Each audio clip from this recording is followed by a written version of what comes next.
A prisoner is suddenly released from jail and almost immediately begins sending people to the grave, one by one. But this isn't just about revenge for what landed him behind bars. It's something far more intense, personal, and deeply buried. To understand what drives him and how far he's willing to go, you have to follow the full story of Faster. The movie opens inside a US prison, where a man known only as Driver stands quietly in his cell on the day of his release. Moments before walking free, he stares at a photograph in his hand with a heavy, emotional gaze, something clearly fueling the storm inside him. Two officers arrive, cuff him, and escort him through the final release process. Once outside, he grabs a list of names, people he has unfinished business with. With no ride waiting, he sprints down a long desert highway under the blazing sun until he reaches a garage. Without saying a word, he pulls the cover off a car, gets in, and retrieves a revolver, ready to begin his relentless mission. He grabs the keys, fires up the car, and tears down the road at full speed. Right from the start,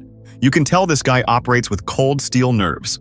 Once he reaches the city, he casually parks on the side of the road and then walks straight into traffic, forcing oncoming cars to slam on their brakes as he crosses without even flinching.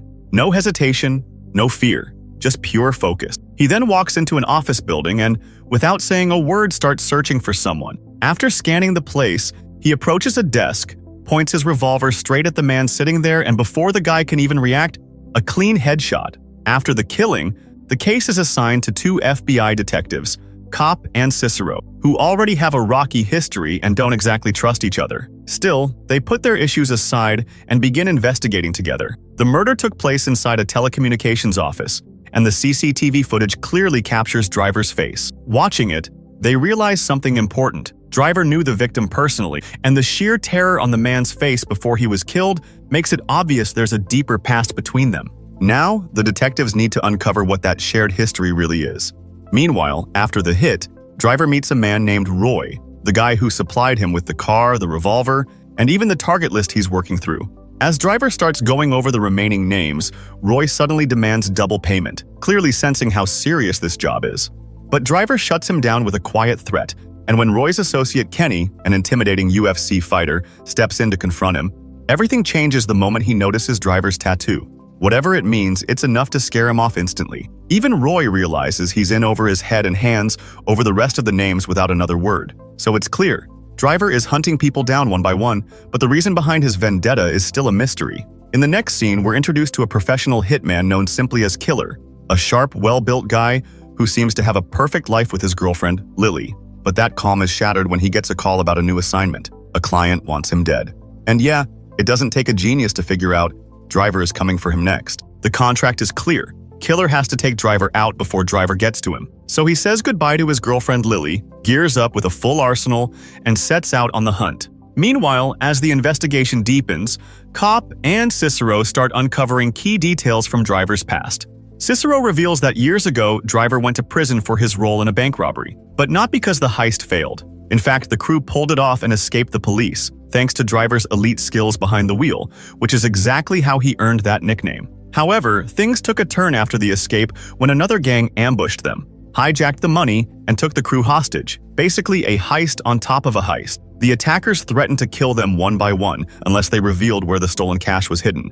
After brutally killing two members, only Driver and his brother Gary were left. Desperate to save his brother, Driver finally gave up the location of the money, setting off the chain of events that fuels the revenge. Even after getting the money, the gang shows their true brutality by slitting Gary's throat right in front of Driver. Watching his brother die like that leaves him completely shattered. Then the gang leader, Tyson, a full-blown psychopath who records all his killings, orders his men to execute Driver as well, even filming the moment himself. They shoot him and leave him for dead, but in a twist of fate, the low-caliber bullet passes through his skull without damaging his brain, and he survives, later waking up with a metal plate in his head. Now it's crystal clear. Everything he's doing is driven by revenge for his brother's murder, and that's the only thing keeping him going. With the full list of targets in hand, he begins taking them out one by one, with Tyson next in line. At the same time, the man who hired Killer knows Driver's next move and sends him to intercept. Killer arrives at the location, but Driver gets there first and confronts Tyson,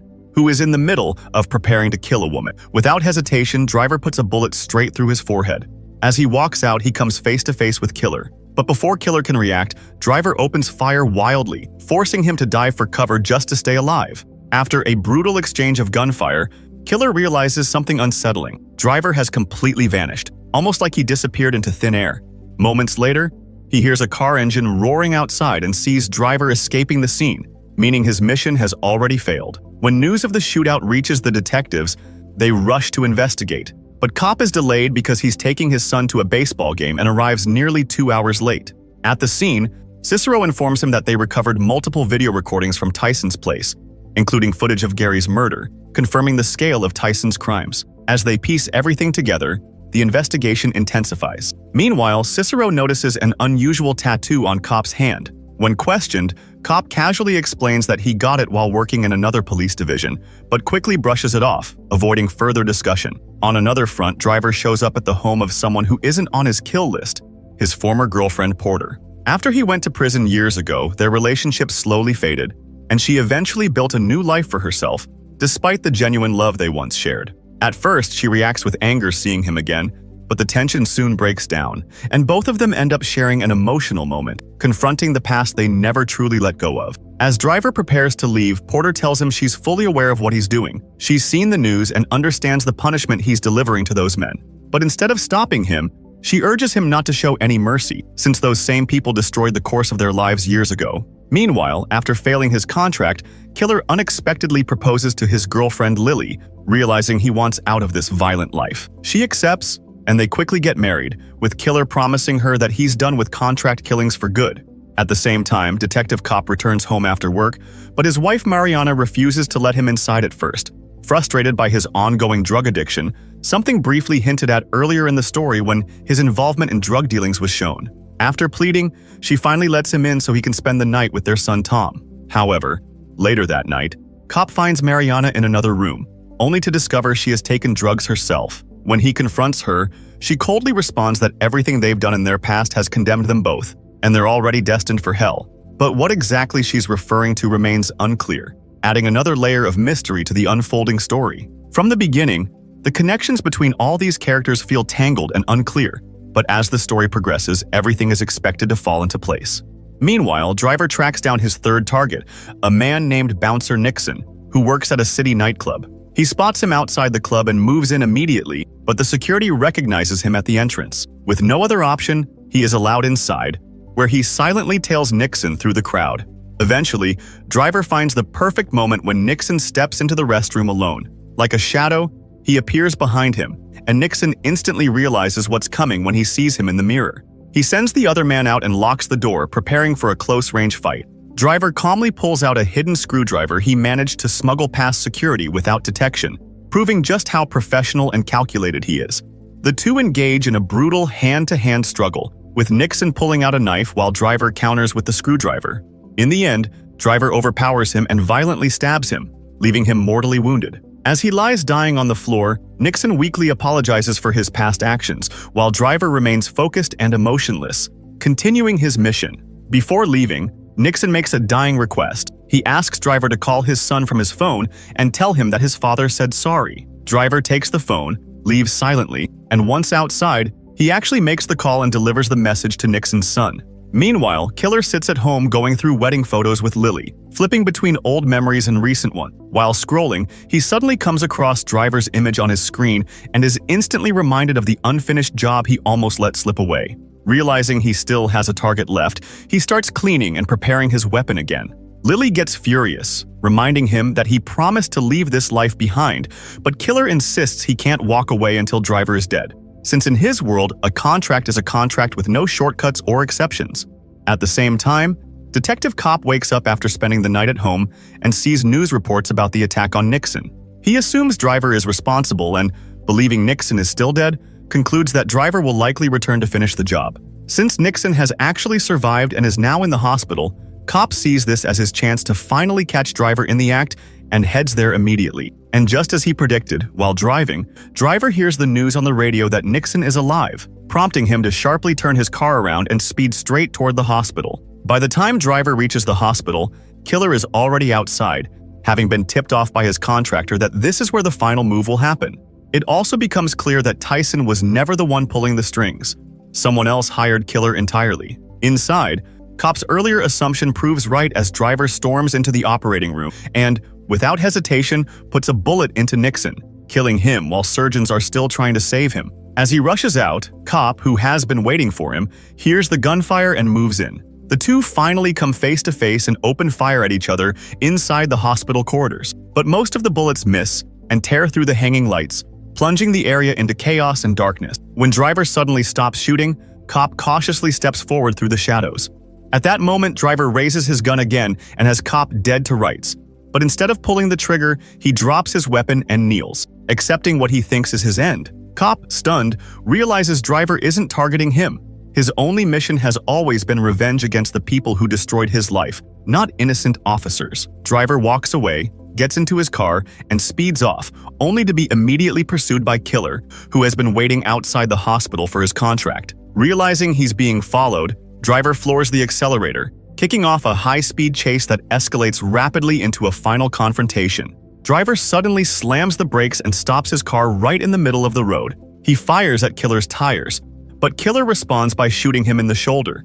However, a tight strap around Driver's neck reduces the impact, allowing him to escape serious damage. Despite being hit, Driver speeds into a nearby alley, while Killer receives a phone call ordering him to terminate the contract since he has failed multiple attempts to eliminate the target. Meanwhile, Driver returns to his home and confronts his mother at gunpoint, demanding to know the whereabouts of his stepfather, showing no emotional restraint anymore. His obsession with revenge has turned him cold and ruthless. His mother tells him that his stepfather died years ago, but Driver suspects he was the one who leaked information to the gang that destroyed his life, believing Gary's refusal to share stolen money triggered the betrayal. His mother strongly denies it, insisting the man would never harm his own son and actually loved Gary like his own. She questions why Driver got involved in that criminal situation in the first place, reminding him he was never a bad person. Driver then reveals that Gary had borrowed money from dangerous gangsters, trying to justify how everything spiraled out of control. Gary's debts pushed them toward a bank robbery, the only way they thought they could settle what they owed. But when the designated getaway driver backed out at the last moment, Driver stepped in to help his brother, an act of loyalty that ended up destroying his life. He lost Gary, barely survived death, and was sent to prison for 10 years, a turning point that hardened him completely. Now, after saying goodbye to his mother, he moves on to his fourth target, a preacher who travels around giving religious seminars. Ironically, this man was once part of the same criminal gang. Driver shows up directly at his location, and the preacher immediately understands why he's there. During a break in his event, he quietly steps aside with Driver, asking his wife and son to leave. Outside, the man, Alexander, calmly begins explaining how his life changed over the past decade. He admits he originally joined the gang only for money and never took part in violence, serving as nothing more than a lookout. But when Gary was being killed, he couldn't stay silent and reacted emotionally despite being part of the crime. After serving time in prison himself, he eventually turned to religion and now dedicates his life to helping young men who struggle with poverty and bad choices, trying to steer them away from the path he once took. Despite everything Alexander says, Driver remains emotionally detached. Alexander admits he cannot bring Gary back, but asks for forgiveness for what happened before accepting his fate. Driver refuses, saying he cannot forgive anyone, and Alexander calmly kneels down, waiting to be killed. Driver raises his revolver and fires, but instead of killing him, he deliberately shoots above his head. Even though his heart is hardened, a trace of humanity still lingers, and he ultimately lets Alexander live, walking away and leaving him in the prayer room, marking him as the last name on his list. Believing his mission is finally over, Driver begins to pray himself, thinking the cycle of revenge is complete. But at that exact moment, Killer appears behind him, pointing a gun at his head. He orders Driver to drop his weapon and hand it over. Driver calmly replies that he has no issue with Killer, but Killer feels insulted, convinced Driver is mocking him for failing to kill him earlier. He picks up the dropped target list and starts laughing, revealing a shocking truth. Driver's job is far from finished because the real mastermind who hired him is still out there, the same unseen person behind the original attack that no one has been able to identify. As confusion peaks over who is really pulling the strings behind Killer's contract, Cop finally arrives at the church, having tracked Driver's movements the entire time.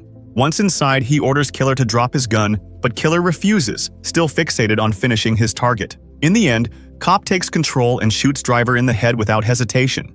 Killer quickly realizes the shocking truth. The real person who hired him was Cop all along. Cop then confesses that he was the one who shot Driver years ago during the robbery, revealing he was actually part of the same gang and had been involved in handing Gary and the others over. He also hints that his wife, Mariana, who is now struggling with addiction, was once connected to that dark past, explaining her earlier cryptic words about their sins. What Driver believed about his stepfather was wrong. The real betrayal came from within their own circle. Fearing Driver's return, Cop had secretly hired Killer to finish him off. But now that Driver is dead, the contract is effectively over. Cop offers Killer his payment, but Killer refuses, saying he failed to complete the job. He walks away, calls Lily, and tells her he's coming home, leaving his life as a hitman behind for good.